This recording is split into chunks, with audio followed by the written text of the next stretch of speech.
Shalom Bapak Ibu, saudara yang saya kasih dalam Tuhan dimanapun saudara berada.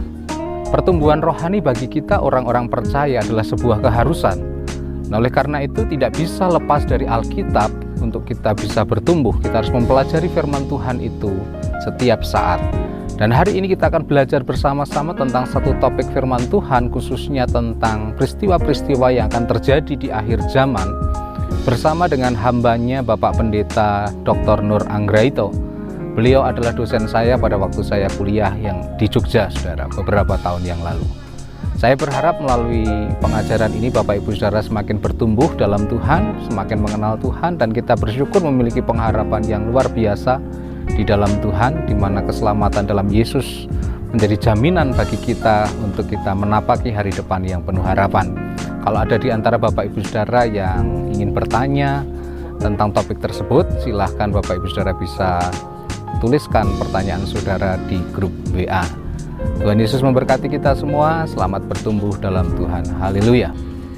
Kawan sehati di dalam Tuhan, kali ini kita akan belajar mengenai eskatologi. Dan dari kandang di Gunung Cilek, kita akan belajar bersama-sama mengenai eskatologi. Biasanya kalau kita bicara tentang eskatologi, orang merasa ini adalah pelajaran yang berat, pelajaran yang sulit, dan jarang orang mau belajar karena berat dan sulitnya itu. Tapi kali ini saya ingin bersama-sama dengan saudara sekalian belajar eskatologi, tetapi sederhana, eskatologi yang mendasar, alkitabiah, dan juga praktis. Itu sebabnya pelajaran kita saya beri nama eskatologi sedap, sederhana, mendasar, alkitabiah, praktis. Kawan sehati dalam Tuhan, eskatologi adalah bagian dari ilmu teologi yang membahas mengenai masa depan. Ini yang membahas mengenai yang seringkali disebut sebagai hari akhir, hari kedatangan Tuhan Yesus Kristus. Nah, pelajaran ini sebenarnya merupakan puncak dari segala yang disebut sebagai teologi. Kenapa? Kalau kita belajar soteriologi, belajar tentang ilmu tentang bagaimana kita diselamatkan, bagaimana kita sebagai orang berdosa diampuni, diselamatkan, dan diberi hak menjadi anak-anak Tuhan dan menjadi ahli waris kerajaan surga, menjadi tidak ada artinya kalau kita tidak paham kapan Yesus datang dan apa yang terjadi sesudah Yesus datang. Sama seperti kalau kita belajar kristologi, doktrin tentang Kristus, kita tahu Yesus adalah Tuhan, Yesus adalah juru selamat, dan kita mesti menyembah Dia. Tapi menjadi tidak bernilai sama sekali kalau kita tidak tahu kapan Yesus datang, bagaimana Yesus datang, dan apa saja yang terjadi setelah Yesus datang. Itu sebabnya belajar eskatologi sangat-sangat penting. Belajar eskatologi sangat-sangat dibutuhkan bagi umat Tuhan, karena ini puncak dari segala pelajaran teologi ya. Ini adalah puncak dari pengharapan iman Kristen. Nah, oleh karena itu, hari ini kita akan belajar bersama-sama mengenai eskatologi. Kalau kita belajar mengenai eskatologi adalah belajar mengenai masa depan. Tapi sebelum kita memahami apa yang terjadi masa depan, kita mencoba melihat time table atau waktu Tuhan mulai dari kekekalan sampai kekekalan. Diawali dengan kekekalan, kala itu pastilah yang ada hanya Tuhan, karena Tuhanlah yang kekal. Kemudian setelah itu ada tindakan yang luar biasa yang dicatat di dalam Alkitab, yaitu penciptaan. Ketika Tuhan menciptakan bumi langit dan segala isinya, kondisinya semuanya suci, sehingga boleh dikatakan itu masa pradosa, tidak ada dosa sama sekali. Semua indah, semua baik, indah, tidak ada dosa. Kemudian manusia jatuh ke dalam dosa. Ketika manusia jatuh dalam dosa, disitulah dosa masuk dunia, dan disitulah dosa mewarnai dunia.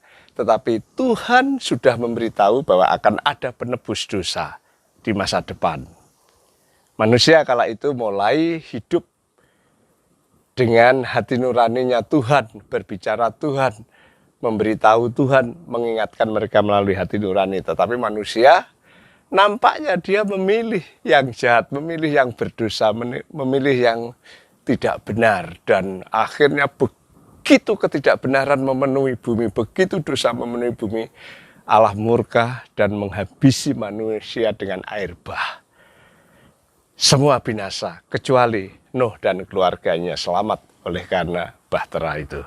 Nah, sejak itu, sekalipun nurani masih dipakai, tapi Tuhan bicara dengan pemerintahan manusia. Sampai akhirnya ketika manusia susah diatur lagi, mereka mau menyamai Tuhan dengan menara Babel, disitulah Tuhan memanggil Abraham.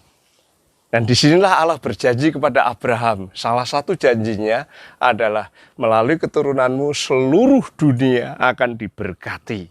Dan berdasarkan janji itulah umat Tuhan terus menanti akan kedatangan sang pemberi berkat kepada seluruh dunia itu. Kemudian sampai di masa Musa, Musa diberi Tuhan hukum Taurat. Supaya orang-orang umat-umat pilihan itu bisa hidup sesuai dengan kehendak Tuhan, baik secara moral, baik secara agama, maupun secara kemasyarakatan. Tapi nampaknya yang namanya manusia, bangsa pilihan itu juga tidak bisa mengikuti tuntunan Tuhan itu. Mereka berontak, kemudian mereka dibuang, mereka bertobat dikembalikan, mereka berontak, mereka dibuang, bertobat dikembalikan. Sampai akhirnya Tuhan Yesus datang.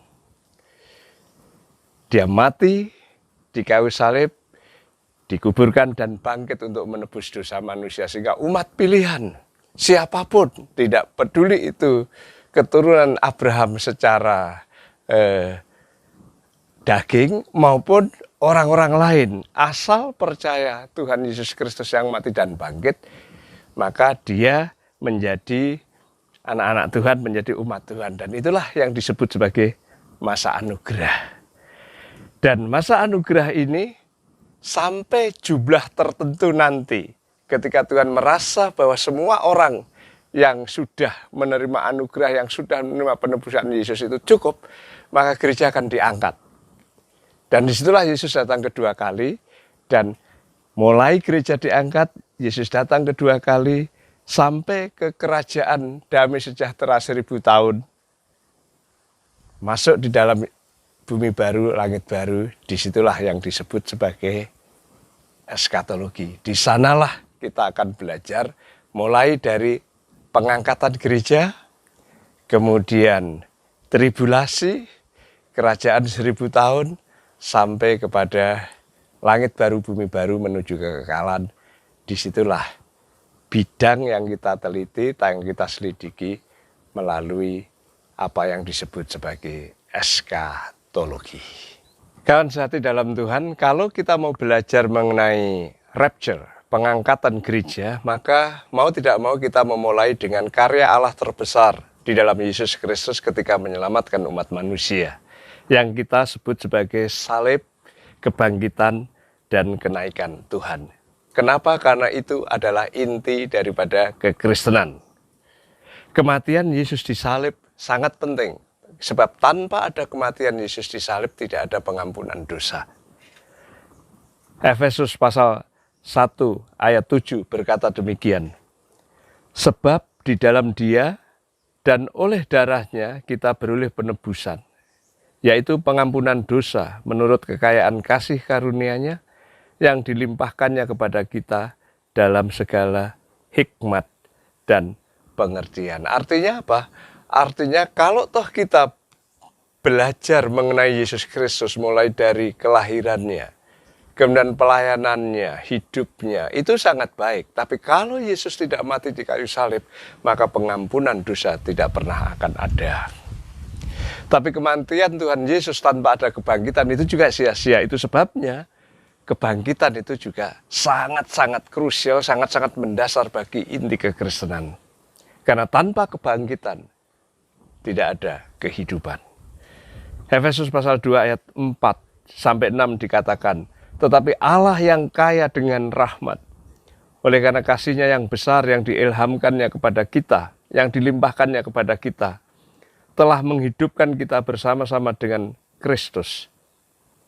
Sekalipun kita telah mati oleh kesalahan-kesalahan kita, oleh kasih karunia kamu diselamatkan, dan di dalam Kristus Yesus Ia telah membangkitkan kita juga dan memberikan tempat bersama-sama kita, bersama-sama Dia di surga. Jadi kalau kita perhatikan di sini kebangkitan Yesus sangat-sangat penting, karena tanpa ada kebangkitan tidak ada kehidupan. Tidak ada kehidupan yang bernilai, tidak ada kehidupan yang berarti, bahkan tidak ada janji yang terpenuhi di surga. Itu sebabnya kematian Yesus mesti ada, karena dengan kematian kita diampuni. Kebangkitan Yesus mesti ada, karena dengan kebangkitan kita memperoleh kehidupan yang baru, kehidupan yang bernilai. Tetapi kenaikan juga sangat-sangat penting. Kenapa? Karena tanpa adanya kenaikan tidak ada masa depan. Tidak ada harapan. Itu sebabnya karya Yesus di bumi, mati menebus dosa, bangkit memberikan kehidupan, tapi diakhiri dengan kenaikannya ke surga, menyediakan tempat di surga, menyediakan segala sesuatu yang dibutuhkan kita di sana. Kisah Rasul pasal 1 ayat 10-11 dikatakan, ketika mereka sedang menatap ke langit waktu Ia naik, dan tiba-tiba berdirilah 2 orang yang berpakaian putih dekat mereka, dan berkata kepada mereka, hai orang-orang Galilea, mengapakah kamu berdiri melihat ke langit? Yesus ini yang terangkat ke surga, meninggalkan kamu, akan datang kembali dengan cara yang sama seperti kamu melihat Dia ke surga. Dari sini kita tahu bahwa inti kekristenan dimulai dari kematian, kebangkitan, dan kenaikan ke surga. Pertanyaan saya adalah, apakah Anda sudah percaya kepada Tuhan Yesus dan sudah menerima Dia, menerima kematiannya sebagai korban pengampunan dosa, atau belum? Karena kalau saudara belum menerima kematian Yesus di kayu salib sebagai korban dosa kamu, maka harapanmu sia-sia dan kamu tidak punya harapan sama sekali. Yang kedua, apakah kita sudah menerima kebangkitan Yesus? Karena kebangkitan Yesus yang memberi hidup baru. Hidup yang bernilai, tanpa itu sia-sia kehidupan kita. Apakah Anda percaya bahwa Yesus sudah naik ke surga, menyediakan tempat bagi kita, dan Dia berjanji akan kembali. Dia akan kembali menjumpai saudara dan saya. Tanpa itu, percuma kita belajar eskatologi. Tanpa keyakinan inti kekristenan itu, eskatologi saudara tidak menarik. Tapi ketika saudara sudah menerima Yesus sebagai Tuhan dan Juru Selamat, dosa saudara diampuni. Menerima kebangkitan Yesus, kita pasti diberi kehidupan yang baik dan indah. Percaya bahwa Yesus sudah naik ke surga dan Dia akan datang. Maka eskatologi itu sebenarnya bukan pelajaran yang menakutkan. Bukan pelajaran yang membuat kita takut, pesimis, dan seperti malah nggak berani belajar. Tetapi menggairahkan. Kenapa? Ketika Yesus datang kedua kali, itu janji-janji yang sudah pernah disampaikan di situ akan terrealisasi. Di situ akan menjadi kenyataan di dalam kehidupan kita, sehingga orang Kristen yang belajar eskatologi harusnya bersenang, bersukacita, bergairah. Kenapa? Yesus datang membawa sesuatu yang indah bagi saya. Yesus datang membawa hal-hal yang luar biasa yang tidak pernah kita jumpai saat ini. Kita akan bersukacita di sana, kita akan bergairah di sana, kita akan luar biasa. Kemenangan yang real Tuhan janjikan di sana, dan kita akan masuk di dalam keadaan yang damai sejahtera, luar biasa, tidak pernah berakhir. Itu sebabnya kita akan belajar eskatologi dengan bergairah, dengan bersukacita. Sekalipun eskatologi kita ini kita ramu secara Sederhana, mendasar, alkitabiah, praktis. Eskatologi sedap.